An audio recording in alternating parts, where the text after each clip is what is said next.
sa lado lokal, nasyonal, internasyonal, asin iba pa. Bareta alas 7, digdi sa GB, garantisadong bareta. Sabado, mga tugang uyapang headlines kan mga darakulang bareta ngunyan pungaldaw. Enot sa lado lokal, Provincial Engineer Dante Baclao, maritero na sa serbisyo ngunyan na bulan. Checkpoint operations kan Santo Domingo PNP mas pinakusog para sa kaligtasan kan mga motorista asin iba pang road users. Mga evacuees kan barangay Magapo, Tabaco City, dahil papigyutugutan na magbalik sa kanya-kanyang harong sigon sa City Disaster Risk Reduction and Management Office. Sarong negosyante tinakma kan mga otoridad sa Tabaco City dahil sa pagsuhay sa graphic health warnings. Sa lado nasyonal, Pinoy na napabareta na nagadaan mantang nakipaglaban sa Ukraine war pigbiberifika kan Armed Forces of the Philippines. Kampo ni Vice Presidente Sara Duterte hinirit na magkaigwan in oral argument sa idang motion to quash sa grave threat charges kontra sa Vice Presidente. Satellite to mobile tech mamantener kan komunikasyon sa publiko sa tahaw kan kalamidad sigon sa DICT. Pagtindog nin food bank sa Lambang Probinsya inaprubaran kan House Committee on Disaster Resilience. Sa ibang nasyon, Japan, naka-experience nin unprecedented rainfall, nagguminada nin anong katawo, ribo-ribong pasahero stranded sa Narita Airport.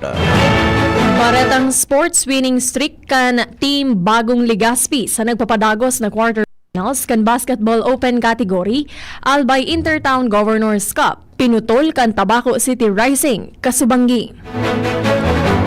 Kunyan mga tugang sa detalyes kan mga bareta. Ako po si Henry M. Kasabay po si Jasmine Baloloy. Good morning, Jasmine. Good morning, Vivi Henry. Asin sa tuy ang mga paraan tabay. Kuya pan detalyes kan mga bareta ngunyan sa lado lokal. Dahil papigyutugutan na makabalik sa kanya-kanyang harong ang ibang evacuees kan Tabaco City. Partikular na ang mga naka-star sa barangay Magapo. Sa ibong kan pagbaba kan alert level 2 kan Bulkan Mayon. Sigon kay City Disaster Risk Reduction and Management Office o CDRMO Head Gel Mulato mantenido sa temporary learning space sa Hiraya Manawari Residences ang mga evacuees ka nasabing barangay. Paliwanag ni Mulato magiging perwisyo kung ibabalik ang pagklase asin ang residente sa barangay Magapo dahil delikado kung biglang mag-alert level 3 na naman dahil pamasiguro ang aktibidad kan Bulkan Mayon kung kaya napagdesisyonan na dahil muna paulion ang mga evacuees sa sinabi ng barangay. Sinabi ni Mulato na ang posibilidad na ibalik kung mahali na o ibaba na sa alert level 1 ang status kan Bulkan. Mas pinakusog kan Tabaco o kan Santo Domingo Municipal Police Station ang checkpoint operation sa Santo Domingo Albay. Bilang parte kan padagos na kampanya kan pulisya na mamantener ang katrangkiluhan asin kaayusan, malikayan ang krimen asin masiguro ang kaligtasan kan mga motorista asin iba pang road users. Sigon kay Deputy Chief of Police, Police Captain Domingo Balya, nakatuyuhan kan operasyon na mapakusog ang police visibility, mapugulan ang mga posibleng pagbalgar sa ley. Asin mamantinir ang ligtas asin marhay na bulos kan trapiko sa mga mayor na tinampukan munisipyo. Pigiganyar naman kan Santo Domingo Municipal Police Station ang publiko na makipagtabangan sa mga autoridad sumunod sa mga leyes pang seguridad asin trapiko. Asin maging responsable sa paggamit kan tinampo para sa ligtas o para sa kaligtasan kan gabos. Dagdag ni Balya na ang kaligtasan responsibilidad kan gabos kun kaya importante ang kooperasyon asin pagtarabangan para sa ligtas asin matrangkelong Santo Domingo. Mientras tanto, maritero na po sa serbisyo si Albay Provincial Engineer Dante Baclao. Mantang masalida sa iya si Engineer Elmer de Ala. Sa entrevista kan DCGB News kay Baclao, kayang sinabi na haros 2 semana ng pigproseso ang transition period tanganing pag-abot kan Agosto 20, 2026 tapos na asin well-informed na ang mga masalida sa iya. Sinabi kay Baclao, o siligon kay Baclao, kasabay sa kaipuan ipalis kay Engineer de Ala iyo ang estado kan proyekto, mga programa asin kung ano ang mga dapat gibuhon lalo na sa listahan kan kan mga ekipahe sa sinibapang may kinaaraman sa infrastruktura. Sinabi ni Baclao na ongoing ang ibang proyekto, mantang igwanin pinunan pa sana, partikular na ang mga proyekto siring kang provincial asin mga school buildings. Katakod kay ni, pinasalamatan ni Baclao ang mga empleyado kan PEO na naging parte kan sa iyang halawig na pagserbis sa probinsya. Sinabi ni Baclao na ipigkokonsideran niyang pamilya ang mga empleyado kan PEO, mantang sa iyang pagretiro, sinabi ni Baclao na gusto niyang magtaon oras asin atensyon sa iyang pamilya. Alam mo ang item talaga is Assistant Provincial Engineer. Kaya lang na-assign siya sa Penro bilang OIC Department Head. So, ibinalik na sa digdi, nag-request na ako kay Governor na kung pwede niya ako, balik na dito. Ngayon, magkaigo na kami kay paluway-luway na transition. Apparently, Engineer Di Alaan na ang magiging pamayukainin ko yan. Parliamentary. Pero depende yan kay Gobernador Noel Rosal. Provincial Engineer Dante Baclao. Hatod sa Indukan. Optin Lutein Capsule. Alagaan ang paningin sa tulong ng Optin. Kitang-kita ang kalusugan ng mata. Tinaawan atensyon sa pagdamog sa confidential funds on Article 1 kan Articles of Impeachment. Kung sa inatawan pagkakataon na makapagpaliwanag sa mga transaksyon asin dokumento ang testigo. Sa entrevista kan DCGB News kay Attorney Jong Bunafe, sa iyang sinabi na naghampang sa pagdangog si Sailin May del Campo, State Auditor hali sa Commission on Audit, Intelligence and Confidential Funds Audit Office. Para magtestigo, may kinaaraman sa kawaran kan dokumentadong katibayan o accomplishment proof para sa mga reward payment. Sinabi ni Attorney Bunafe na nagkaigwanin mainit na diskusyon kan sabihon kan prosekusyon na dai nagsunod ang lado kan depensa sa saindang mga mensahe para sa cross-examination kan mga dokumento kung saan napakaraw si Presiding Officer Francis Chis Escudero na garong nag-ghost ang prosekusyon. Saro sa mga importanteng nanotaran sa testimonya kan nasabing testigo na ang paggamit kang confidential fund kan opisina kang Vice President nagkaigwa ning tsansa na sa indang manotaran asin mapag-obserbaran na nagkaigwa ki mga paggastos na day nagtugma sa pinagbubuot kang joint circular kang nasabing Commission on Audit manunungod sa paggamit kang nasabing pundo. Ang baretang ini hatod sa Indukan. Ang pinakabago, ang pinaka-epektibong food supplement na mabusising ginawa sa Amerika at matapos ang 3 taon, aprobado na ng FDA. Mega One, ang evolusyonaryong produkto na nagtataglay ng 21 natural na mga komposisyon na nakatutulong upang palakasin ang immune system at ang ating kalusugan. Para sa karagdagang impormasyon, maaaring pumunta kay Doc Joey Bitito sa Barangay 18, Cabangan West, Legazpi City, kaharap lang ng Bangko Sentral ng Pilipinas. O tumawag sa 0998-975-8121 or 0917-853-8933. Oras Pilipinas sa DCGB, Bareta, alas 7. 15 minutos, makalihisan na alas 7. Formal na pong pinaunan ang construction kan duwang eskalon na Cagraray District Level 1 Hospital sa Barangay Kabaasan, Bakakay, Albay. Matapos ang ginibong groundbreaking ceremony kasuod man. Ang nasabing proyekto may fundong 100 milyon peso. Sirarom kan Department of Health Facilities Enhancement Program para sa fiscal year 2025. Oras na magbukas ang edipisyo, magiging edible o available ang mga ini. Ang mga pasilidad araw kang laboratory, delivery rooms, inpatient department asin iba pa. Sa seremonyas, personal na natindiran ni Albay Governor Noel Rosal, DOH Bicol Regional Director Voltaire Guadalupe, Albay 1st District Representative Chris Lagman, dating Gobernador Attorney Edsel Grex Lagman, baka kay Mayor Noki Bumbales o siniba pang opisyalis kang probinsya asin lokal na gobyerno. Pikinggan ni malilipot sangguniang bayan Councilor Jofil Bien ang publiko na magpartisipar sa gigibu na public hearing sa nagkaperang propwestong ordinansa sa Sangguniang Bayan Session Hall Annex, Malilipot, Albay sa Agosto 17, 2026, alas 9 nin pagkaaga. Sa ipinaluwas na anunsyo kan opisyal, tutukaron sa pagtiripon ng propwestong ordinansa manungod sa pagbabawal sa pagluwas nin daing bado sa mga pampublikong lugar, sa banwaan asin ang pagbabawal sa pag-iinom nin mga inumon na nakakabuyong sa pampublikong lugar pati na ang bako marhay na pag-uugali darakan pagkabuyong. Pinagbusol man ni Bien na mag-atindir ang mga interesadong residente, stakeholder asin iba pang sektor asin magpartisipar sa ururon sa paay kan pagtaukan sa indang mga opinyon asin suwestyon. Nanginginot po sa Graraya, Bicolanong si Domingo Cañeta Jr. sa katatapos pa sa ng 2026 Plant Mechanics Computer-Based Board Exam.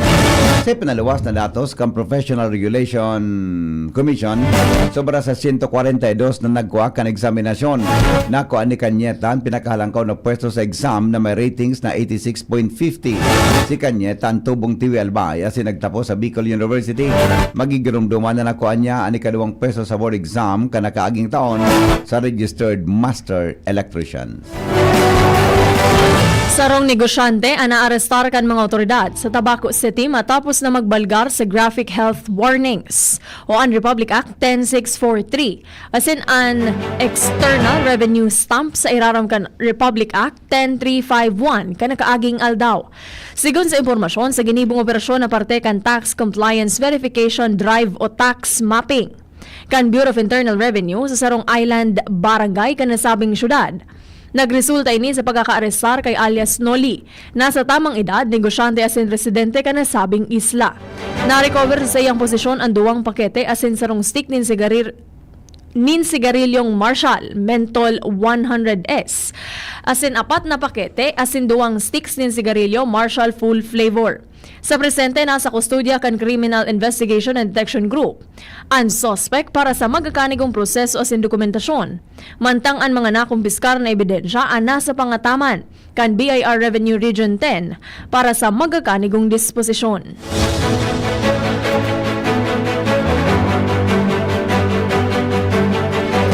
Mga tukang oras Pilipinas sa DCGB, Bareta alas 7. Alas 7:19. Pagbabalik po ang mga mainit na bareta sa Lado Nasyonal, makalipas lang kan mga patalas. Attention! Attention! Mga paraantabay, may marhay na bareta! Ang DZGB nasa cellphone na! Yes po! Madadangog na ang DZGB sa saindong mga cellphone. Sa katuyuhan na mas lalo kamong mapagserbihan asin dagdag na konbenyensya sa saindong gabos, ang DZGB. Pwede nang ma-access sa paagi kan sa indong cellphone. I-download lang sa saindong mga Android phone ang DZGB app sa paagi kang Google Play Store asin Apple App Store asin hanapo ng DZGB Live. I-install sa saindong gadget asin malinig nindong madadangog ang DZGB. Libre po ini. DZGB. Number 1 na, may Facebook Live pa. Ngunyan, may DZGB Live app na. O, ano pang pigahalat nindong mga paraan tabay? Download na! Tuhod, siko, baywang, paglaging pasan ang sakit sa kasukasuan, sign na yan ng arthritis o joint deterioration. Karaniwan kapag nagkakaedad na, kailangan ng tibay at ginhawang makakapitan. Kaya ng artrisin yan. May undenatured type 2 collagen at methylsulfonyl methane na maaaring makatulong protektahan ang kalusugan ng kasukasuan. Make the right move. Uminom ng artrisin araw-araw. Mabibili ang artrisin sa mga leading drugstores nationwide. Mahalagang paalala, ang artrisin ay hindi gamot at hindi maaaring gamitin panggamot sa anumang uri ng sakit.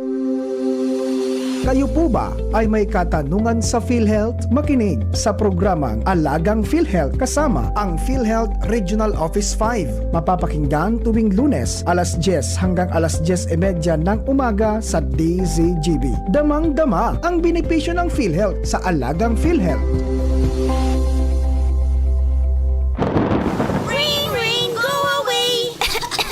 Ubo ng bata? Para dyan, may Plemix for Kids. Ang Plemix for Kids ay natural na lagundi. Tumutulong palabasin ang plema para tigil ang ubo, ramdam ang ginhawa. In banana and orange flavors. Be wise, Mommy! Cough, cough, wet away! Yay! Pambatang lagundi, Plemix! Vitex Negundo L. Lagundili is the generic name of Plemix for Kids. If symptoms persist, consult your doctor. DZGB, Bareta alas 7. Paragos kita ngunyan mga tugang sa mga bareta sa Lado Nasyonal, oras sa DCGB, Bareta alas 7. Bigyan investigaran na po kan Armed Forces Pigiinvestigara na po kan Armed Forces of the Philippines o AFP ang sarong Pilipino na nagadan mantang nakipaglaban kay bahan ang Russian forces sa nagapadagos na giyera sa Ukraine. Sigon kay AFP spokesperson Colonel Francel Margaret Padilla, naresibi kan militara na sabing report alagad wala pa silang konfirmasyon sa ngunyan. Dahil pa man giraray na tutumbok kan AFP ang identity ka nasabing Pilipino, siring man ang mga eksaktong pangyayari sa pagkagadan kay ni. Formal na hinagad kan kampo ni Vice Presidente Sara Duterte na magkondukta in oral arguments sa iyang motion na ibasura ang mga kasong grave threats laban sa iya. Sa sarong bahayag sinabi ni Attorney Paul Lawrence Lim, abogado ni Duterte sa kaso na nagsumiti ang depensa nin manifestation na pigtatauan in tuon ang pangangaipon in oral arguments katakod kan sa indang motion to quash. Sigun sa abogado, pwedeng magkaigwanin mas mahiwas na implikasyon ang kaso kung pwedeng kasuhan asin litigaron ang kasong nakatukaw na Vice Presidente. Enot nang nagsumitiran kampo ni Duterte in motion to quash sa tulong counts din grave threats na pigsaangat kan Department of Justice o DOJ sa Quezon City Regional Trial Court na ipinag-insistir ang pigsasabing kawaranin jurisdiksyon kan korte. Nag-ugatan kaso sa pahayag ni Duterte kan Nobyembre 2024 na pagpatakot niya sa buhay ni na Presidente Ferdinand Marcos Jr., First Lady Lisa Araneta Marcos, asin dating House Speaker Martin Romualdez.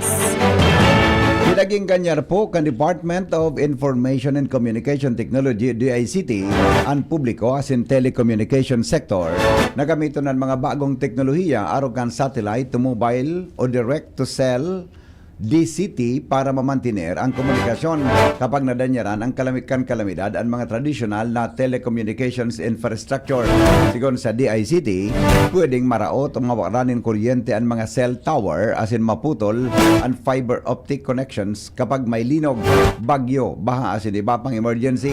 Kaya mahalagaan pagkakaigwanin alternatibong paagi nin komunikasyon. Sigon kay DICT Secretary Henry Agoda na connectivity is not a luxury during a disaster, it is a lifeline. O sa satellite to mobile technology, direktang minakonektar ang compatible mobile phones sa mga satellite na nagsiserving garong cell towers in space kapag di available ang lugar na cellular network para magamit ang technology kay pan-updated ang software kang compatible phone as nasa bukas na lugar ang user na may malinaw na view nin kalangitan. Automatikong makakonektar ang device kapag di available ang regular mobile network. Hindi kay puhan, nadagdaganin aplikasyon. Ipinahayag pa kan DICT na ginamit man ang teknolohiya na inis sa aktual na disaster response. Matapos ang magnitude ng 7.8 na linog na nakaapekto sa nagkapirang parte kan South Cotabato, Sultan Kudarat asin Sarangani, nag-deploy ang Globe Telecom nin Starlink at nin satellite to mobile connectivity mantang pighihiro o pigigibo ang restorasyon kan traditional network. Tinawanin doon ni Agudan na dahil kainipig salidahan ang presenting telecommunications infrastructure kung rin nag-serving kadagdagan nin connectivity para sa panahonin emergency. Tanganing maparikas ang paghatod nin relief goods sa mga biktima nin kalamidad matindog na nin food bank sa kada probinsya asin mga highly urbanized cities sa nasyon.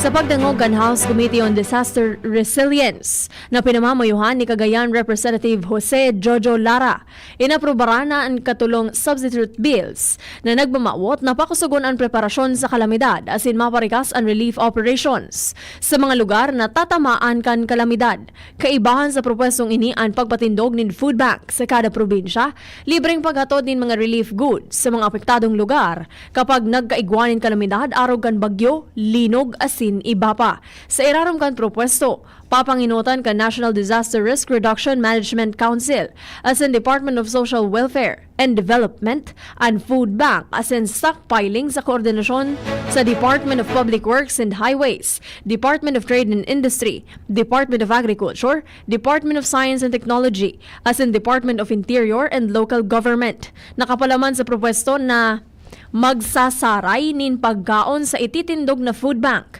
na madurar nin sarong taon asin iba pang asin kapag dai na ubos o nagamit kaipuhan na ipanao na sa mga tao sa lugar bago maraot. Apwer sa mga pagkaon masaray man nin tuwig, bulong asin iba pang pangangaipuhan kan mga biktima nin kalamidad. Inaprobaran ang propwesto ni Lanao del Sur, Representative Zia Alonto Adyong, na daina magsingil ang mga freight companies sa paghatod nin mga relief goods sa mga lugar na naapektaran nin kalamidad, lalo na ang donasyon kan mga pribadong sektor, grupo o individual. Bareta, mga tugang sa ibang nasyon, masunod. Makalipas lang po kan mga patalasta. Attention! Attention! Mga paraantabay, may marhay na bareta! Ang DZGB nasa cellphone na! Yes po! Madadangog na ang DZGB sa saindong mga cellphone. Sa katuyuhan na mas lalo kamong mapagserbihan asin dagdag na konbenyensya sa saindong gabos, ang DZGB pwede nang ma-access sa paagi kan sa indong cellphone. I-download lang sa saindong mga Android phone ang DZGB app sa paagi kang Google Play Store asin Apple App Store asin hanapon ang DZGB Live. I-install sa saindong gadget asin malinig nindong madadangog ang DZGB. Libre po ini. DZGB. Number 1 na, may Facebook Live pa. Ngunyan, may DZGB Live app na. O, ano pang pigahalat nindong mga paraan tabay? Download na! DZGB. Bareta alas 7. Oras Pilipinas. 28 minutos, makalisan na alas 7. Padagos kita ngunyan mga tugang sa ibang nasyon, naka-experiensya nin unprecedented rainfall sa Eastern Japan na nagdaranin mga mahiwasan na pagbaha asin landslide na ikinagadanin anom katawo asin ikinalugad nin 5 iba pa. Sigon sa mga autoridad, kaibahan sa mga nagadan, iyon sarong babae na nasa laogan sa iyang lunadan na nalubog sa baha. Sa tinampo, mantang duwaman ang nagkulaps sa tinampo asin pagkatapos nagadan. Dahilan kay ini, inabisuhan ng sobra sa 100,000 na residentes na nag-evacuar o mag-evacuar matapos ang naristrong landslide asin nagpagkawara in supply nin kuryente dahil sa makusog na bulos kanuran. Sobra 20,000 man na mga households ang nawaraan in supply nin kuryente, matang igwang 7,000 na biyahero na napabareta na stranded sa mag-aga sa may Narita Airport sa capital kan Tokyo.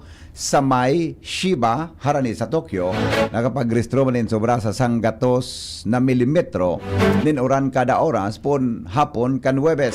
Ini-triple kang average na rainfall ngunya na Agosto asin pinakahalangkaw na naristro sa nasyon. Katakod kay ni nag-issue ang lokal na autoridad in level 5 emergency warning. Ang pinakahalangkaw na alerto kan Huwebes pero ibinaba ini sa level 4 kasod mangaga apisar kan padagos na patanid sa mga peligro nin pagrasay nin daga asin pagbaha. Ang mga mahiwasan na pagbaha kasunod kan serye nin bagyong tuminama sa Japan asin mga kataraning na nasyon ngunya na simana dahilan kan sa indang forecast sa ibang klaseng active typhoon season pinaglao man na madurar pa ang pag-uran sa good kasubangi. Baretang sports, pinutol kan Team Tabaco City Rising ang winning streak kan Team Bagong Legazpi sa Game 2 quarterfinals kan Basketball Open category Albay Intertown Governors Cup kasubanggi sa Albay Astrodome. Tanganing pitpitan ang laban kan duwang team kung saan nagbinalyuhan in bentahe sa mga kinamadang shoot. Sagpod sa fourth quarter, mahigpit ang naging laban. Pero sa huri, nalusutan kan Tabaco ang Legazpi asin ginana ang kawat. Sa score na 88-89, naging player of the game, si Kit Bunaobra kan Tabaco City Rising. Enot kaini sa Game 1 laban kan United UAS. Kontra Malinaw Summit Surge, ganaan Malinaw sa score na 97-94. Report sa kabugtakan kampanahon kasabay si Ruth Pakala. Hali sa Pagas. Pagkaaga po sa DCGB asin sa mga tagapagdangog. Ini po ang latest update ang niya na altaw August 15, 2026. Southwest monsoon manggilari po ang nakaka-apekto sa Luzon maging sa western section ng Kabisayaan. So ngunya na aldaw po, generally fair weather kita buong probinsya kang Kabikulan. Partly cloudy to cloudy na minsan may mga pulpulong pag-uran o pagkikilat pagdaguldol. Dulot lamang po ini ka mga localized thunderstorm as in southwest monsoon. Maluya sagod sa moderatong duros hali sa timog sulno pa ng mairal na may maluya sagod sa katamtamang pagpukol kang kadagatan. Agwat po kang temperatura tangon yan, digdi sa probinsya kang Albay, naglalaro sa 27 sa 34 degrees Celsius. Nagsirang po ang aldaw kasubagong alas 5:31 ning aga, masulno po at siya na alas 6:07 ning hapon. Inin po sirot pakala kang pag-asa Ligaspi, marahay na pagkaaga po.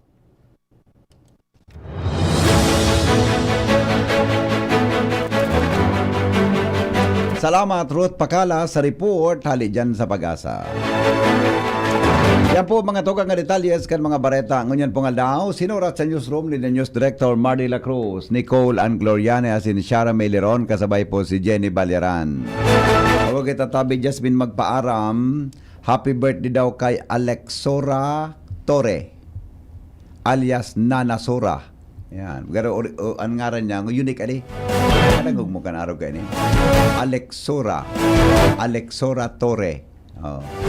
Alam ko Alexander, babae si Lola, si Nana Sora, dyan po sa Santo Niño, Santo Domingo Albay, from Jeffrey Santos. Para mo Santo Niño kunain? Yes po. Sain? Sa Santo Domingo? Yes po. Happy birthday na lang muna kay Nana Sora, Alexora Torre, from Jeffrey Santos ng Santo Niño, Santo Domingo Albay. Natugang ako po si Henry M. Ako man po, si Jasmine Baloloy. Ang programang Radyo Klinika, masunod na. Kalipas lang kan mga palo. Yan ang DCGB Barata alas 7.